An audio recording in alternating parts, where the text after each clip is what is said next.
د داود پیغمبر نه ډیر وخت پس ډیر نسلونه وروسته د یونس په نوم یو سړی اوسېدو.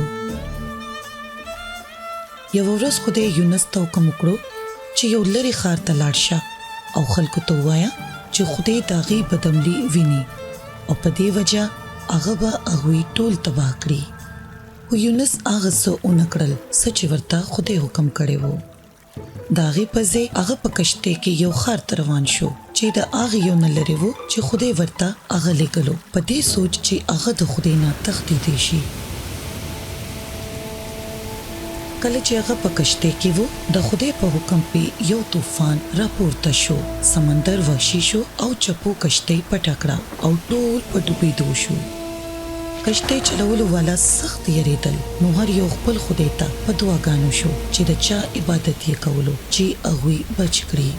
هغوی وزن اوبو ته غورځول شروع کړل د دې دپاره چې کشتۍ سپکه شي او ډوبه نه شي. دا ټول غوبل د کشتۍ په پورتني برخه و او یونس لاندې د کشتۍ په تل کې په ډوب خوب اوده و. د کشتۍ کپتان ورغی او پوښتنه یې ترې وکړه ته څنګه خوب کولی شي؟ پاسه او د خپل خدای نه دعا وغواړه او منت ورته وکړه کیدای شي هغه موږ د دې طوفان نه بچ کړي. بیا کشتۍ چلوونکو فیصله وکړه چې کوره واچوي چې وګوري چې دا طوفان د چا په وجه راغلی دی. کوره د یونس په نوم راووته، نو هغه هغې ته ټوله کیسه وکړه. هغوی بیا پوه شول چې یونس د خدای نه تېښته کوله. نو هغوی ډېر ویرېدل او پوښتنه یې ترې وکړه د طوفان د غلې کولو دپاره څه وکړو ځکه چې طوفان زیاتیږي. یونس هغې له جواب ورکړو ما سمندر ته وغورځوئ او طوفان به ودرېږي ځکه چې زما یقین دی چې د دې طوفان وجه زه یم. کشتۍ چلوونکو ډېر کوشش وکړو چې د یونس سمندر ته د غورځولو نه بغیر غاړې ته لاړ شي، خو هغوی ونه کړی شو. نو هغوی مجبوره شو او په نظر یې هغه سمندر ته وغورځو چې هغوی ټول دې د هغه د نافرمانۍ په وجه ډوب نه شي.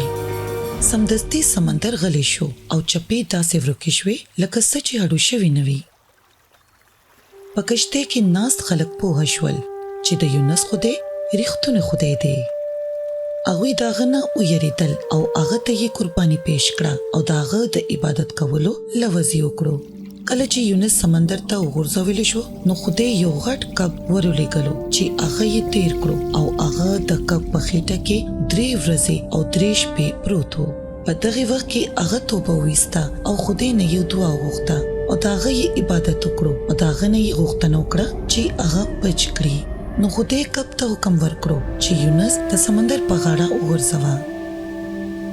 کله چې هغه بهر راووتو هغه د خدای حکم ومنلو او ښار ته لاړو او خلکو ته یې وویل چې خدای هغوی تباه کوي ځکه چې هغه د هغوی ګناهونه لیدلي دي چې هغوی یې کوي.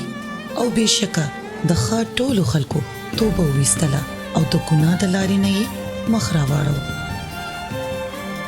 په دې وجه خدای هغوی وبخل، هغه په هغوی رحم وکړو او هغوی یې تباه نه کړل.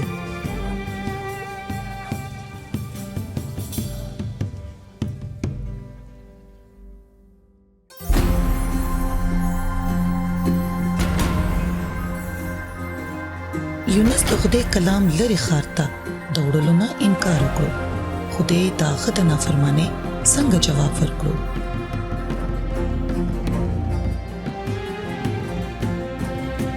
خدای کب ته کله حکم وکړو چې یونس وغورځوه. موږ د خدای رحم ته په کوم نظر ګورو چې په یونس یې وکړو او په نافرمانه خلکو یې وکړو. دا کیسه موږ ته ښایي چې څنګه خدای د یو کب په توګه یونس ته د هغه د نافرمانۍ احساس ورکړو او هغه ته یې د هغه د حکم منلو دویمه موقع ورکړه. تاسو پوهه یې چې خدای په هر څه او هره طریقه وکړي چې تاسو له د هغه د پیژندګلو او د هغه د پیروي کولو لپاره دویمه موقع درکړي. هغه څنګه؟